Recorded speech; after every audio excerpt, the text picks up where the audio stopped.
আবারও রাফিনহাবিহীন ম্যাচ, আবারও বার্সার কপালে শনির দেখা। দীর্ঘ 11 ম্যাচ পর অবশেষে হারের মুখ দেখল বার্সেলোনা। রিয়াল সোসিয়েদাদের বিপক্ষে বার্সার হারে আবারও লা লিগার শিরোপার স্বপ্ন দেখছে রিয়াল মাদ্রিদ। সে সাথে প্রশ্ন জন্ম দিচ্ছে, রাফিনার অনুপস্থিতিতে কেন বার্সা সুলভ গেম খেলতে পারে না বার্সেলোনা। গতকাল মাঠে নামার আগেই সবাই নিশ্চিত হয়ে যায় রাফিনহাবিহীন আরেকটি ম্যাচ হতে যাচ্ছে, কিন্তু ম্যাচ জুড়ে আধিপত্য দেখিয়েও ফলটা নিজেদের করে নিতে পারল না কাতালানরা। 4 বার বল পোস্টে লাগা, একের পর এক গোল বাতিল, সব মিলিয়ে যেন দুর্ভাগ্যটাই বড় প্রতিপক্ষ হয়ে দাঁড়ায়। ম্যাচের শুরুটা ছিল ভয়ঙ্কর দ্রুত।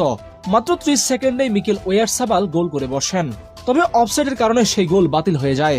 অন্য প্রান্তে কিছুক্ষণ পরে দূর থেকে দুর্দান্ত শটে জাল খুঁজে নেয় ফার্মিন লোপেস, কিন্তু বিল্ড আপে দানি অলমোর ফাউল থাকায় সেই গোলও বাতিল করে দেন রেফারি। ডান দিক দিয়ে বারবার আক্রমণে উঠেন লামিন ইয়ামাল। তার তৈরি করা সুযোগ থেকে অলমোর শট ক্রসবারের উপর দিয়ে চলে যায়।